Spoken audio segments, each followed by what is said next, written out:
This is a video describing how to get the motor on challenge number 3 to move it into challenge number 4. So we would normally start with challenge number 3, but as I showed in an optional video that follows this, is that you can actually make a quick model of challenge number 3 and work on that instead of actually working on the real challenge number 3 until you feel comfortable, and then you can then go to challenge number 3.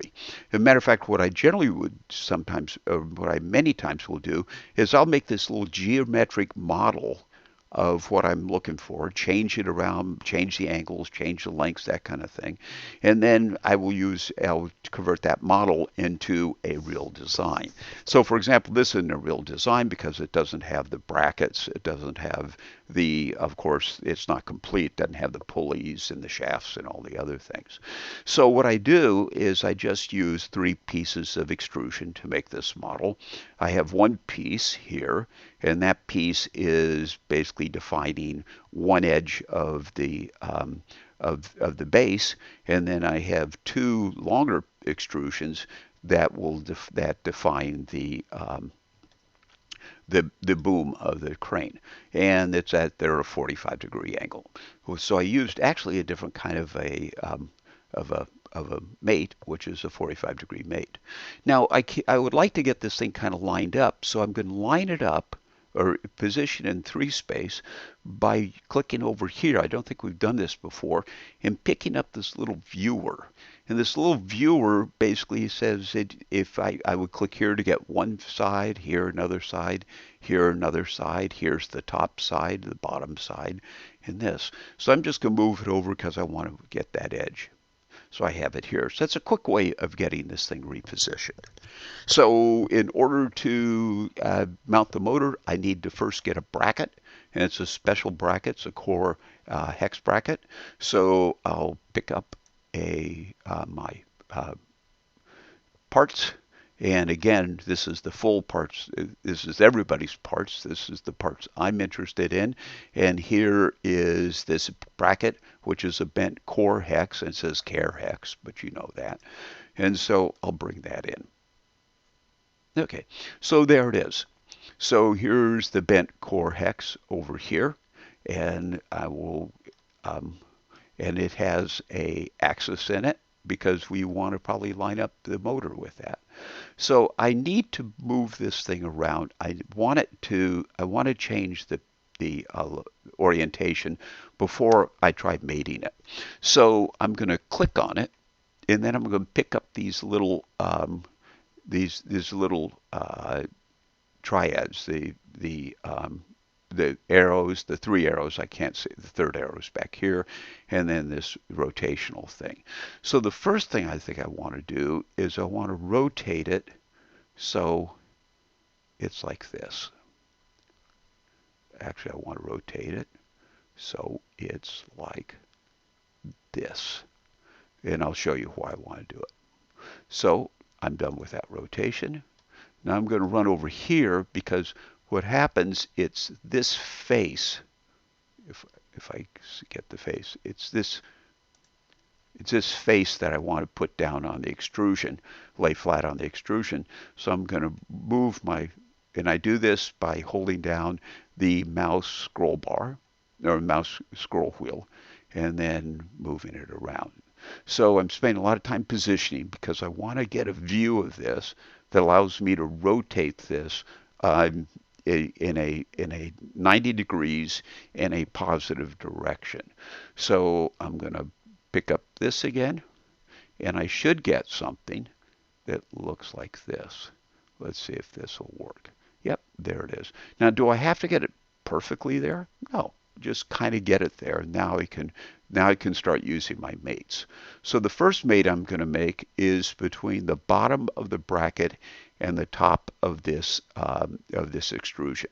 So I pick up my mating tool by clicking on the paper clip, and so I'm going to go to over here, and I want to pick up a face here. So it's right there, and I could pick up the other face too. It makes no difference. I'm going to flip this up. And as I flip it up, I don't want to roll this thing out of my view. I pick up this face, and then I'm going to force them to be coincident. And so let's see how that worked. And they look like they're in the same plane on this. So that's pretty cool. Now what I want to do is I want to restrict its movement left and right or along the plane. And I do that by doing something. There are no tabs on the bottom of this. See how the bottom of this is flat? There are no tabs under here.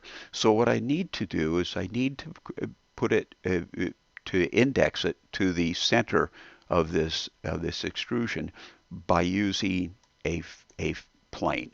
So I'm going to get rid of this, and then I'm going to pick up my mate again. Okay, I want to get rid of that edge. That was a leftover. And then I'm going to pick up this face. And so I got the whole face. And then I'm going to pick up this face off of I want to make sure it's the right one. Yeah. So I'm going to pick up this face. And then I'm going to make them coincidence and see what happens. And there I have it. Okay. So I have this now I have two directions that have been defined. I'm going to now move this guy up, and then I'll pick up the third, and let's make that a distance. So I'm going to look at the distance between, so let me pick up the mate, and I'm going to make a distance between this face and this face.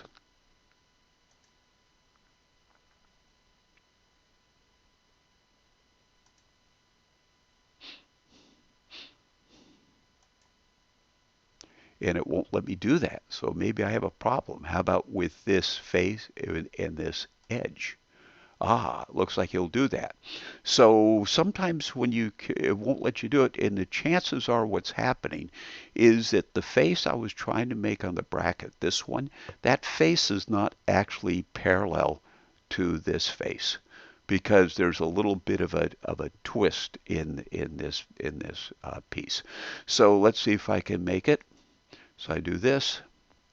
Let's see, it says that I'm currently 7.3 millimeters between those places. So I'm going to bring it down, let's say, to 50 millimeters. And I can always change that later. So then I apply this, and now I have the bracket on. See how it works? So I have the bracket that's attached, and notice what happens is this bracket is affixed by putting M3 hardware through these holes as we have here. Now I'm going to put the motor onto the bracket, and I do that by opening up. I'm going to insert. Again, get rid of this mess. And I'm going to look under motors. And the only motor I have, I believe, is a core hex motor right here.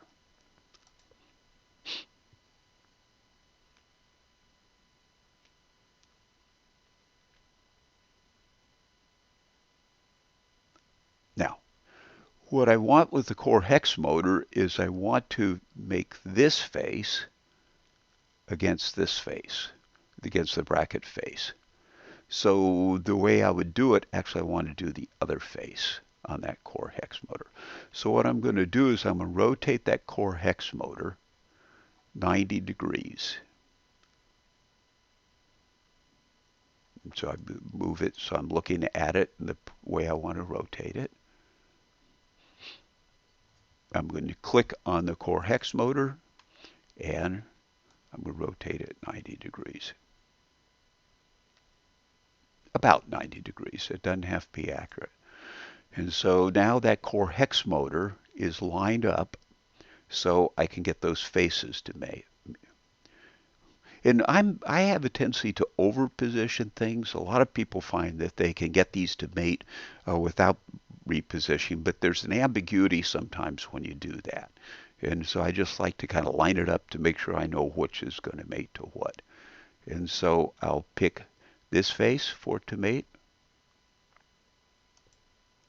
and then I will pick this face for it to mate.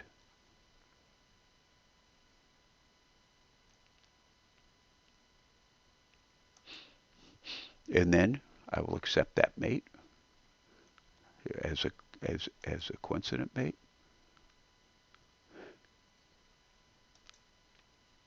Okay. Now I need to get those holes to line up, this hole to line up with this hole, but we do it with these axes that are put in. So I will do this. I'll pick up a mate. I'll do an axis. I'll do axis. I'll make those coincident, and then we have it. Okay, now the issue is that motor is not positioned. Let's back up. So the motor's sitting like this. We probably don't want the motor like this. We want the motor uh, to be twisted up. And so let's see if I can move the motor up. Oh, I'll do this. I'm going to try to rotate the motor. There it goes. Okay. Now we'll talk about where to locate the motor and that kind of stuff. But it turns out it's not that big of a deal because all we do is we use these little screw holes to put screws into the motor. So we have it this way. Now we need to get the gear on the motor. And so I'm going to open up, I'm going to do an insert, go back to my parts list. Where are we? Let's see, only pick up my parts. In your case, it would be your parts. And we're going down to the shafts. And let's see, I think we want a shaft that will span between those two sides of the boom. And so that's about 135 millimeters. So we do that, pick up a shaft here. And there's the shaft. Okay, so we want to get that shaft to insert. Then notice the shaft is at 90 degrees. Normally I'd flip it around and try to rotate it in, but let's see what happens. So I'm going to do a mate of the axis of the shaft and the axis of the motor. Okay, and okay, so we got a mate. Where did it go? It went over there. That's pretty cool. So we're going to run the shaft through the motor. Just leave it there for a while. Okay. So we have this thing setting up like this. So we can see it. What we would put over here, we need to support this end. And so you'd have to get something like a pillow block, that bearing pillow block or something over here. So we're making good progress on this. Now we need to get the gear on this motor. Now, so let's open up and let's find some gears.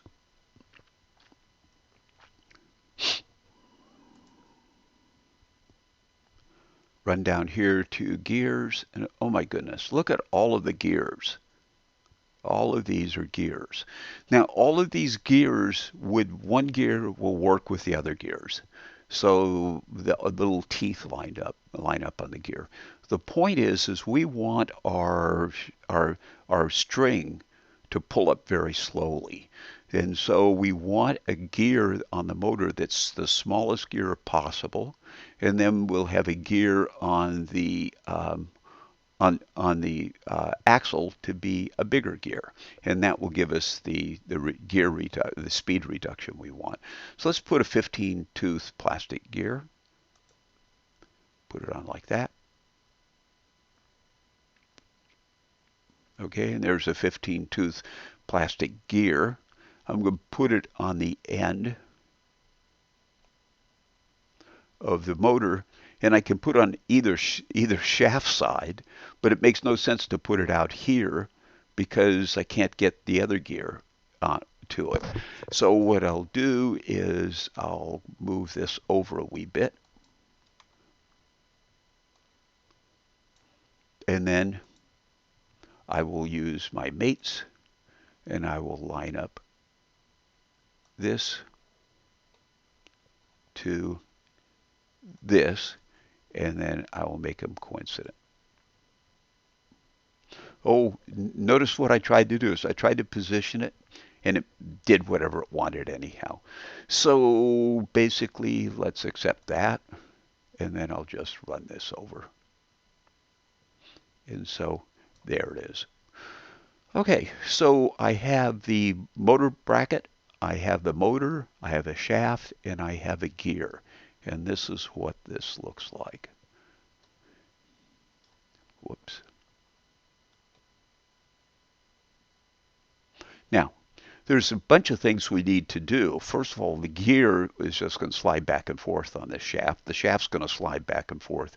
In the motor, this end of the shaft is not supported onto this extrusion. So you got a lot of work. Some spacers are probably necessary, maybe a bearing pillow blocks necessary, and maybe a collar or two is necessary.